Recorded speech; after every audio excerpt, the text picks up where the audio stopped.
कानपुर में बीती 23 सितंबर को दवा व्यापारी अमोल दीप और पार्षद पति अंकित शुक्ला के बीच मारपीट हुई थी। मारपीट में जहां एक तरफ अमोल दीप के समर्थक मानव श्रृंखला बनाकर विरोध कर रहे हैं, वहीं दूसरी तरफ 25,000 के इनामी पार्षद पति अंकुश शुक्ला ने कमिश्नर ऑफिस जाकर अपने आप को सरेंडर कर दिया। पुलिस ने अंकित शुक्ला को जेल भेज दिया है।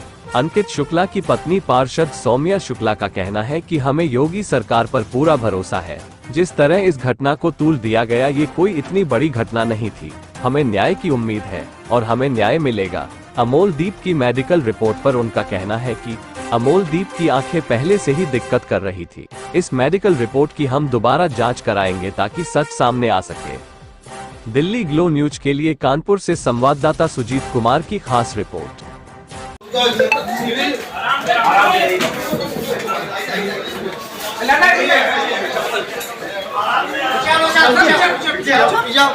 अंकित लगाओ भैया भैया, क्या मामला हुआ था अंकित उस दिन? अंकित उस दिन क्या मामला हुआ था? अंकित क्या मामला हुआ था? अरे अंकित कुछ तो बताओ, अंकित कुछ तो बताओ, क्या मामला हुआ था उस दिन? अंकित क्या मामला हुआ था बताओ तो। अंकित कुछ तो बताओ, क्या हुआ, क्या मामला हुआ था उस दिन? बैठो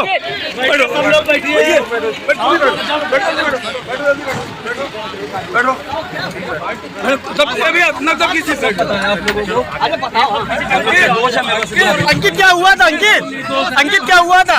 निकलने तुझे यार। अंकित बताओ क्या हुआ था? उस घटना में अपना पत्र रखो। हम सब निर्दोष हैं, मदद करें। आपके पति ने यहाँ सरेंडर किया, क्या कहना चाहेंगी? किसी महिला के साथ, किसी की पत्नी के साथ इस तरह की अभद्रता होती है और उसके पति ने, उनके साथियों ने इस चीज़ का विरोध किया। अगर वो आप लोगों के सामने गलत है तो सरेंडर उन्होंने किया है। अब ये आपको देखना है, सारे वीडियो, सारे साक्ष्य आपके सामने हैं।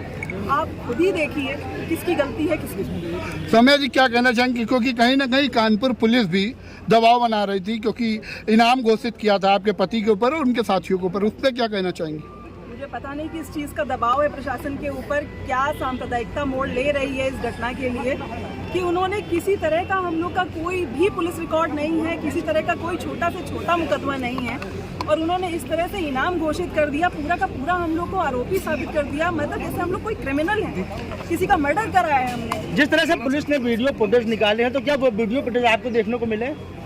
ये जो सोशल मीडिया पे चल रहे हैं वही चीज़ें हमारे सामने भी हैं, और उसी के तहत ही हमने आप सबको बताया है कि जहाँ पे उनको मरणासन्न बताया गया है, उनकी आंखें फूटी बताई गई हैं, उनकी नाक की फूटी टूटी बताई गई है।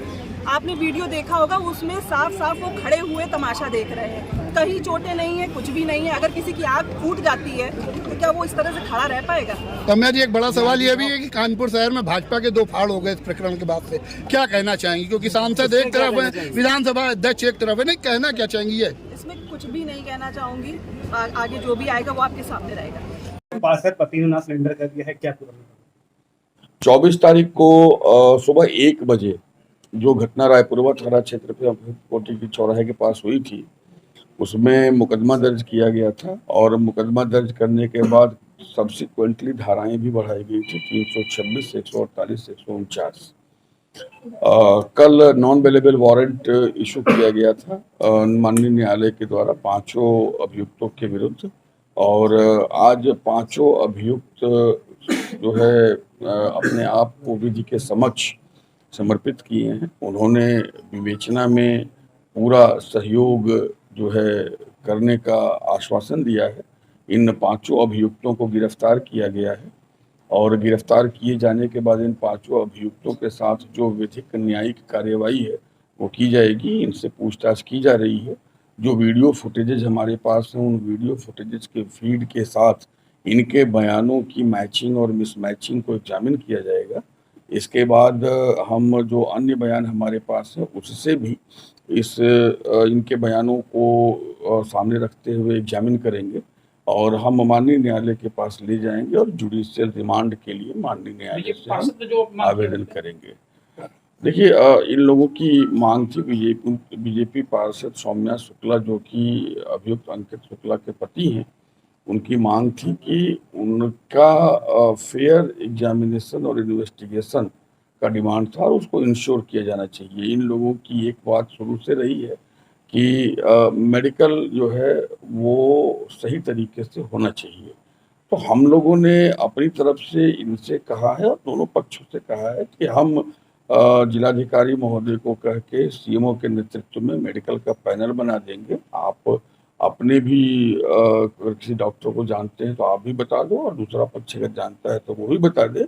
एक प्रॉपर पैनल होगा और उस पैनल में जो है एक एक चीज़ें एग्जामिन इवेलुएट की जाएंगी। We are here committed for fair and neutral investigation. जो सीसीटीवी कैमरे का फीड है, जो स्वतंत्र राहगीरों के बयान है, दोनों पक्ष, एक पक्ष में 6 लोग थे, एक पक्ष में 2 लोग, वो दोनों पार्टी हैं, उनके बयान हमारे लिए न्यूट्रल और फेयर बयान नहीं है।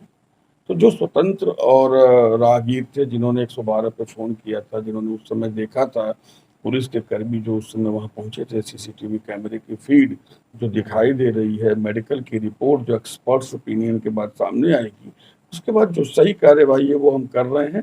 तेज़ी से हम चार्जशीट फाइल करेंगे और हम फास्ट ट्रैक में भी इसको ले जाएंगे, क्योंकि एक सामाजिक महत्व का विषय है कि अगर कभी भी ऐसा दिन या रात, महानगरों में दिन रात लोग चलते हैं और दिन रात कार्यविधियां और गतिविधियां चलती हैं, तो कभी भी किसी भी परिवार को इस प्रकार की परिस्थिति, जो भी गलत हो, अगर किसी ने तो गलती की है, तो इस प्रकार की परिस्थिति महानगर में देखने को न मिले। कोर्स करेक्शन के लिए हम इसको फास्ट ट्रैक ले जाएंगे, जिससे आम जनता को न्याय का भरोसा और विश्वास मिले। हो गया।